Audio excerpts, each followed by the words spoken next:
The idea for the mashup of visual styles came right out of the core concept for the game.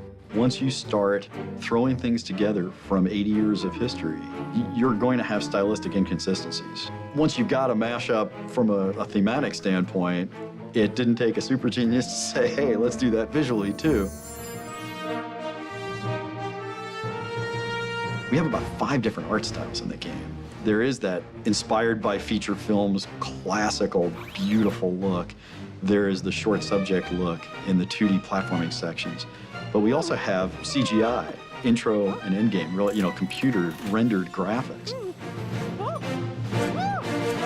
A lot of our storytelling moments are told in a style that looks like storyboards or concept art brought to life. There are all these different styles coming together, but in a game that's supposed to be a mashup of 80 years of Disney history, why shouldn't the art style be a mashup too?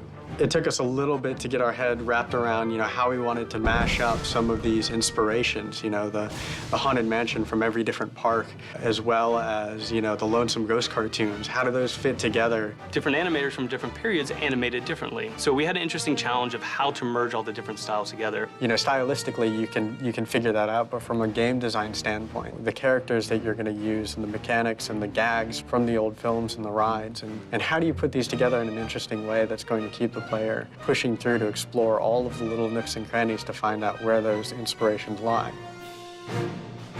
I'm hoping people will accept that, because most games go for a consistent, style start to finish. And I very specifically didn't want to do that. I wanted to be inspired by a variety of Disney styles, because we had a variety of Disney styles to draw from. My favorite thing about the visual design is how beautiful each of the individual elements is, and how well they actually do fit together. Our story sequences really do look like Mary Blair's art brought to life. And our CGI cinematics, they're really powerful.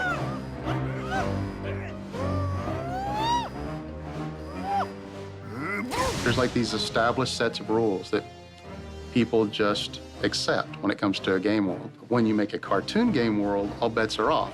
Because in cartoons, things don't do what everyone normally assumes they're going to do.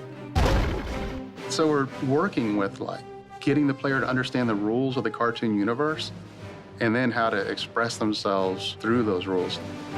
We've got these 2D travel sections that are really kind of classic platforming adventures, and there are a lot of them, and they occupy a fair amount of screen time, of play time, and those are inspired directly by the short cartoons. I want players to feel like they're in Steamboat Willie and in Lonesome Ghost and in Clock Cleaners.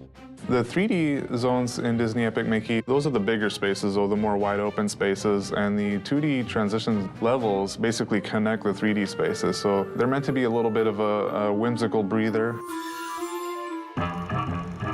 Those have a really cool animated style that works well in our kind of re-envisioning and revitalization of some of these characters. You're going to have black and white characters next to color characters. You're going to have animatronics next to character costumes that are all moth-eaten, and kind of decrepit looking. You're going to have musical styles from 1928 all the way up to today. But as long as the player enjoys looking at it, enjoys traversing it, has some fun, gets to interact, if we hit all those things, I think we've got a good level. The games that are most successful are the ones that come closest to that picture I had in my head when I started. And this one, it was a pretty modeled picture. That's all I can say. I really just approached this more as a DJ spinning records, taking 2 tunes that don't belong together. Each sounds good on its own, but they sound like something completely different when you combine them.